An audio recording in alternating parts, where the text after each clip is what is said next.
I need 112 bucks to pass. So let's just take a look at the context that we have. So what I'm gonna do is I'm gonna delete everything because I always like starting off with a completely clear chart. Start on the weekly time or the daily time frame, and then I look at yesterday's high of day.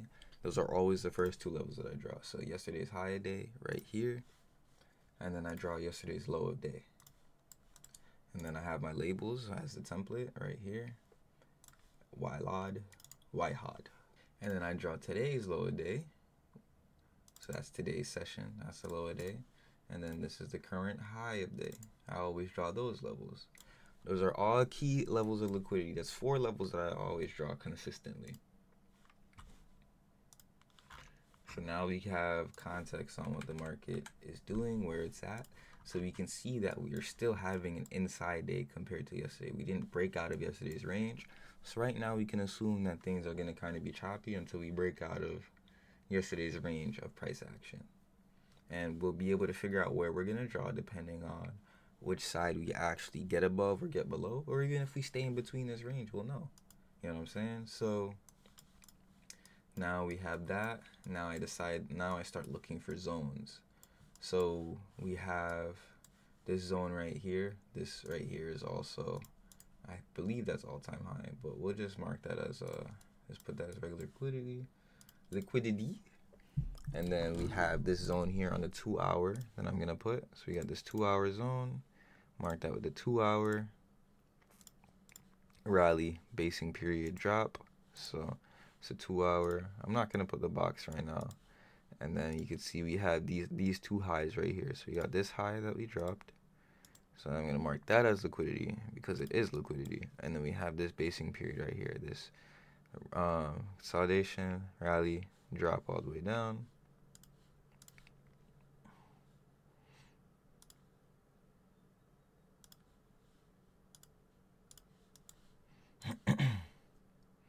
So you can see we have sellers concentrated. We got yesterday's high of day, a supply zone, and liquidity right there where that created a strong drop. So, boom. All right. I know that there's sellers up there.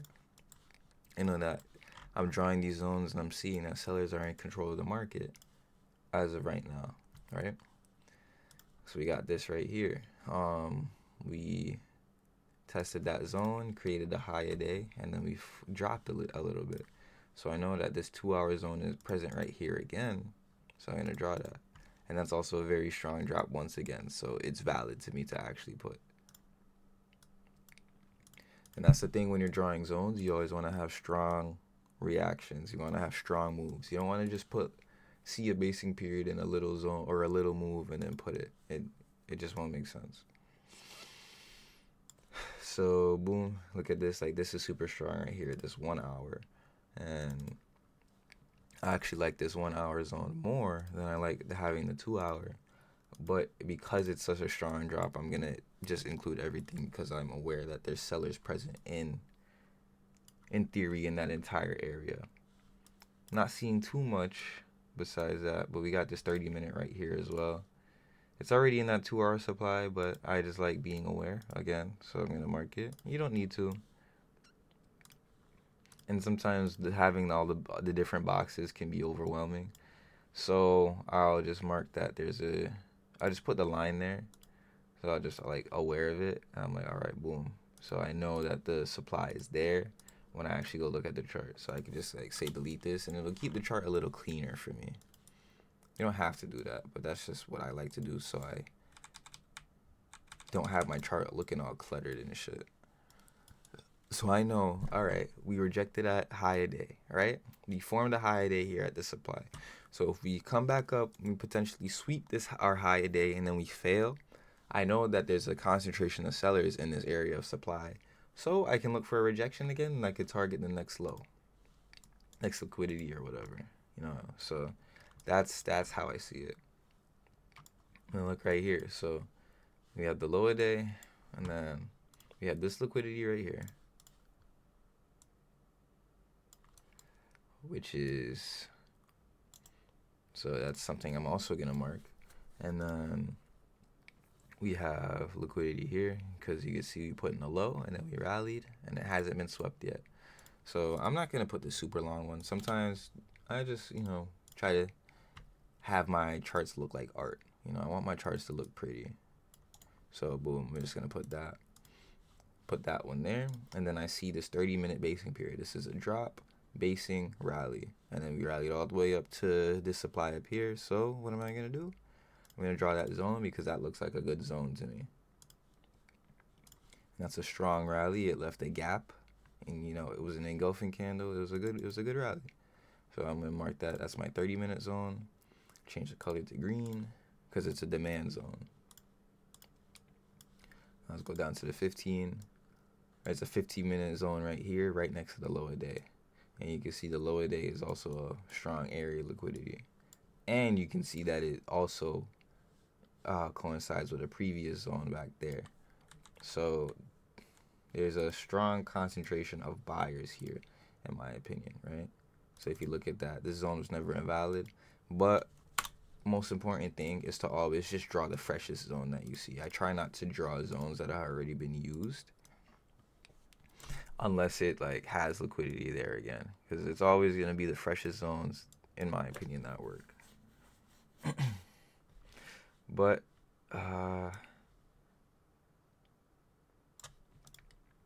they're so close to each other, so it's fine. What is this? That's a 15-minute.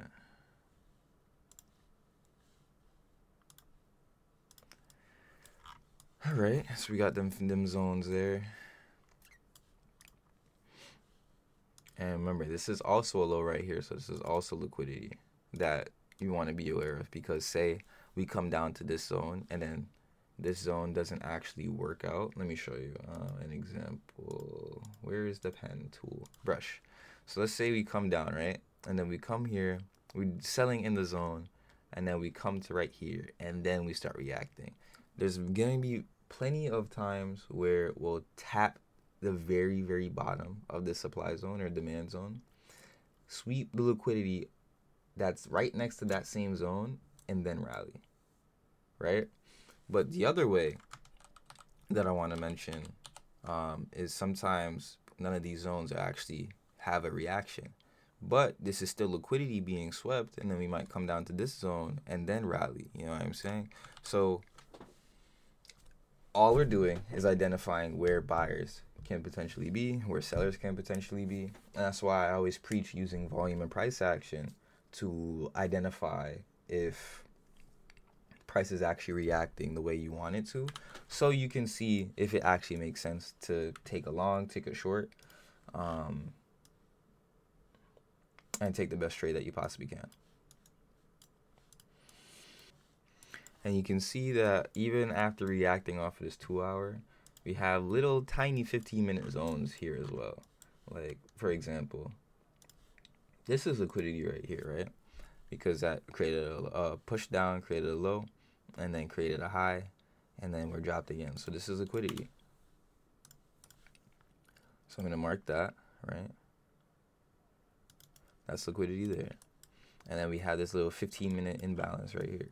So we tapped this zone, and then we had basically it's like a rally, and then we kind of had a basing period, and we had a strong drop, and then we swept all this liquidity and then rallied again. Even this here, this was a 15-minute demand right here that's actually still valid. It was already tested and it had a rally, so I'm not really gonna worry about it now.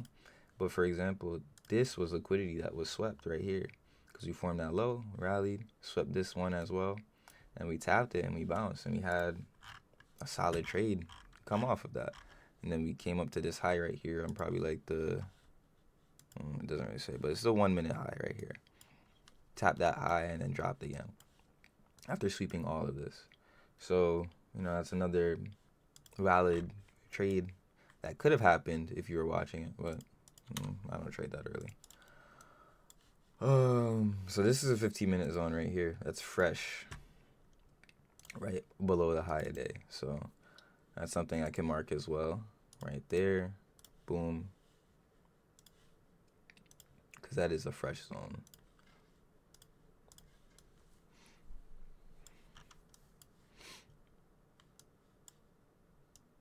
And the zone still isn't invalid, so I'm not gonna rule it out yet. I'm obviously not gonna be looking to take any trades from it. Um, but look, it's still holding up. There's still buyers present clearly. So yeah, and that's pretty much it. That's my process. I just draw out the zones, draw out the areas where the imbalances are. You can see that we have a ton of supply, and we formed a bit of demand down at the lows down here. I'm also gonna take the time and put this demand zone here from yesterday, where we formed our lower day. Yeah, I'm just gonna mark the 2 hour. I'm not gonna put anything else. That 2 hour is good enough for me. And you always see, I always do the candle and then all the way to the bottom of the wick on the next candle sometimes too. Sometimes I'll put it here at the actual open. Sometimes I'll put the wick. It depends on the wick, to be honest. But ideally, I just want to mark out the whole imbalance because we're still waiting for price action anyway to confirm the trade idea. We're not just saying, oh, boom, we're in the zone. Let me buy that shit. Oh, let me sell that shit. I'm not doing that. All right, so that's that. All the zones have been made. Excuse me. So now all the zones have been made. It's already been 13 minutes. I already did my analysis. Drew my chart, charted my shit and everything. So now that I see that, these are actually equal highs right here. So I'm gonna correct that. Because I have a label for equal highs too, so I'm aware of it. So boom, equal highs right there. Because equal highs are very strong points of liquidity. We always get a draw towards equal highs or equal lows. Anyways, strong selling yesterday, reclaimed most of it. We're bullish in today's price action, but we're still inside of yesterday's range. So basically, it's anybody's game, right? If we're inside of a previous day's range and we haven't really overcome anything, like you could tell that the buyers and sellers are basically still fighting. There's no real direction with it because it's moving sideways, right? But we're making higher lows, higher highs, and then we're holding up at these lows right here. So buyers are doing their best to defend and bring price up higher, but not enough context for me yet to actually say where the market could go. But just the fact that we swept or we came up into this imbalance and dropped and broke this uptrend structure shows me that sellers are present in the moment. We need to see buyers continue to defend and ideally break above the high a day, rally up into supply to take the price higher. But if it cannot do that, then I'd assume that we're either going to maintain a choppy price action day or we're going to sell back down to the downside because selling was so strong yesterday and they're probably going to want to continue because they've reloaded after a pullback up. That's my opinion. That's what I know based off experience, analysis, practice. And now we just look for trades. So I'm relatively neutral right now, but I am aware that there's sellers up at the highs. So what would I do to make an actionable plan?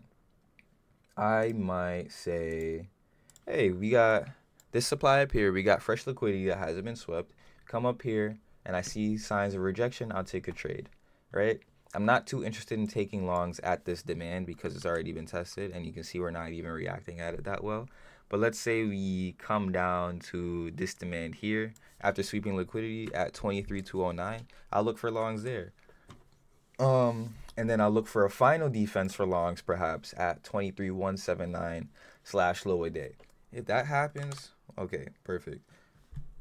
Once we get below the lower day, it's going to be very hard for me to look for look for longs because now that means the daily candle is a red candle. Right now it's a green candle, but that means it's very red and sellers are very strong because we've gotten below the lower day and put in a new low.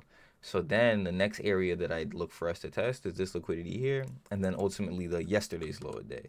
If we engulf and get below yesterday's lower day, then completely bearish as long as it keeps selling. But there's always going to be a lot of liquidity and tons of buyers or sellers depending on the respective areas. So I want to pay attention to that too. And that's just, just using those levels every single day is how I do my analysis, how I read the market, and how I make money.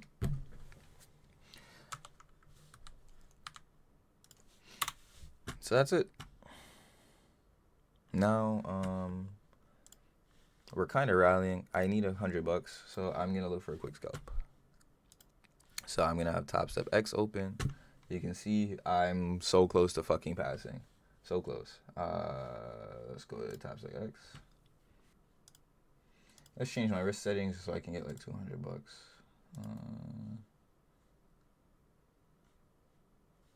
Yeah, I literally need $200. It's like 5 points. So I'm gonna just go in on 5 cons. Go on a 30-second chart. Let's see. So we swept this right here.